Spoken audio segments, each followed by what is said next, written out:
वज्रमुष्ठी पैलवान नुसतं नाव ऐकलं तरी अंगावर काटा येतो नाही का? एक प्रचंड ताकद, विजेसारखी चपळाई आणि कमालीची शिस्त. पण ही ताकद येते तरी कुठून? या महान योद्ध्यांची ट्रेनिंग पद्धत नेमकी होती तरी कशी? चला तर मग आज आपण याच वज्रमुष्ठी पैलवानांच्या अनोख्या आणि कठोर ट्रेनिंगचं रहस्य उलगडूया. तुम्हाला माहितीये, हे ज्ञान एकेकाळी खूपच गुप्त ठेवलं जायचं. फक्त गुरु-शिष्य परंपरेतच ते पुढे जायचं. पण गंमत म्हणजे 1939 साली एक व्यायाम ज्ञानकोश प्रकाशित झाला आणि त्यात थेट बडोद्याचे महान पैलवान कृष्णप्पा बाळाप्पा यांनी स्वतःच हे गुपित उघड केलं. म्हणजे बघा, आपल्याला जी माहिती मिळते ती एकदम ओरिजिनल, थेट त्या मास्तरांकडूनच. तर मग या ट्रेनिंगची सुरुवात होते तरी कुठून? थेट वजन उचलण्यापासून? अजिबात नाही. वज्रमुष्टीचा सगळ्यात पहिला आणि सगळ्यात महत्त्वाचा पाया आहे लवचिकता. हो, कारण शरीर आधी लवचिक असेल तरच ते शक्तिशाळी बनू शकतं. आणि ह्या लवचिकतेचा पाया म्हणजे कमानी बैठक. आता हे नाव ऐकून वाटेल की साधी बैठक असेल, पण तसं नाहीये. ह्या बैठका पाठीच्या कण्याला आणि पायांना अक्षरशः एखाद्या कमानीसारखं लवचिक बनवतात. हेच तर पुढच्या सगळ्या कठीण व्यायामाचं पहिलं पाऊल आहे. त्या मूळ ग्रंथामध्ये या कमानी बैठकांचे सुद्धा 3 मुख्य प्रकार सांगितले आहेत. एक आहे कमानीची कर्णत, दुसरी मेंढी आणि तिसरी जोडमेंढी. आणि प्रत्येकाचा एक वेगळा उद्देश आहे. यातला जो कर्णत प्रकार आहे ना, तो खूपच इंटरेस्टिंग आहे. यात फक्त वर खाली बसायचं नाहीये, तर शरीर पिरगळायचंय, वळवायचंय. आता विचार करा, कुस्तीमध्ये प्रतिस्पर्ध्याला पकडण्यासाठी किंवा स्वतःला सोडवण्यासाठी जी बॉडी ट्विस्ट करावी लागते, ती लवचिकता इथूनच तर येते.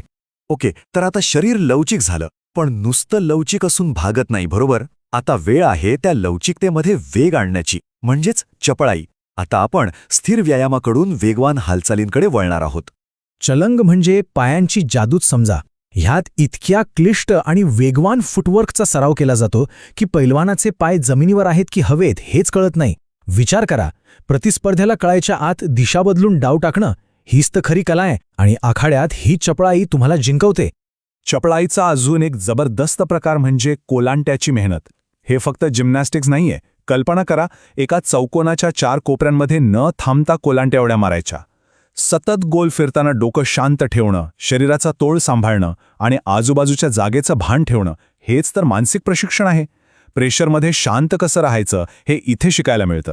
आणि या ट्रेनिंगची लेवल किती हाय आहे हे बघायचं असेल तर दंडाची मांडीची पुटकी हा व्यायाम बघा.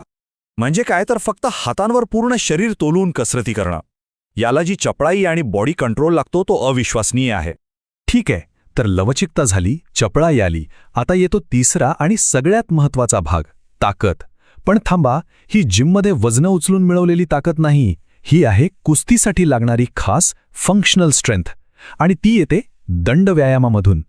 हा बघा, हा आहे आपला साधा बेसिक दंड. पण याला फक्त पुशअप समजण्याची चूक करू नका. भारतीय कुस्तीमध्ये हा फक्त छातीचा व्यायाम नाही, तर खांदे, पाठ, पोट आणि पाय अक्षरशः संपूर्ण शरीराला मजबूत करणारा हा एक परिपूर्ण व्यायाम आहे. पण गोष्ट इथेच संपत नाही. बेसिक दंडानंतर येतात 4 खास प्रकारचे दंड, जे वज्रमुष्ठी पैलवान करायचे. मत्स्यदंड, उलटदंड, सरकदंड आणि नमस्कार दंड. यातला प्रत्येक दंड शरीराच्या वेगवेगळ्या मसल्सना खास पद्धतीने ट्रेन करतो. पहिला आहे मत्स्यदंड. नावावरूनच कळतंय, यात शरीराची हालचाल माशांसारखी, एखाद्या लाटेसारखी होते. ही जी लयबद्ध वेवी मूव्हमेंट आहे ना, ती तुमच्या कोर आणि पाठीच्या कण्याला आतून मजबूत करते. हे करताना बघणंसुद्धा एक वेगळाच अनुभव असतो. त्यानंतर येतो उलट दंडा. हा रेग्युलर दंडाच्या एकदम उलटा आहे. म्हणजे आपण कसं वरून खाली जातो आणि मग वर येतो, यात तसं नाही. यात सुरुवातच खालून करायची आणि स्वतःला वर ढकलायचं. यामुळे जी पुशिंग पॉवर मिळते ना, ती जबरदस्त असते. तर लवचिकता, चपळाई, विशेष प्रकारचे दंड हे सगळं तर आहेच, पण या सगळ्याच्या वर, या सगळ्याचा कळस म्हणजे एक अशी पद्धत जी या ट्रेनिंगला खरंच वेगळ्या उंचीवर घेऊन जाते. ती आहे सर्वात खास आणि तितकीच कठीण. पण मग प्रश्न उरतो की शरीरात ती अमानुष ताकद आणायची सर्वात खास पद्धत नेमकी होती तरी कोणती? याचं उत्तर त्या व्यायाम ज्ञानकोशातच दिलंय. ऐका काय लिहिलंय. एक मजबूत पोते घेऊन त्यात लहान लहान दगडी गोटे भरावे. त्याचे तोंड दोरीने बांधावे. उचलणाऱ्याने शक्तीप्रमाणे 80 ते 120 रत्तल वजनापासून सुरुवात करावी. विचार करा, फक्त हे वाचूनच अंगावर काटा येतोय. ह्याच मेहनतीला म्हणतात पोट्याची मेहनत. म्हणजे दगडांनी भरलेल्या पोत्यासोबत व्यायाम. पण ह्यातली खासियत काय माहितीये?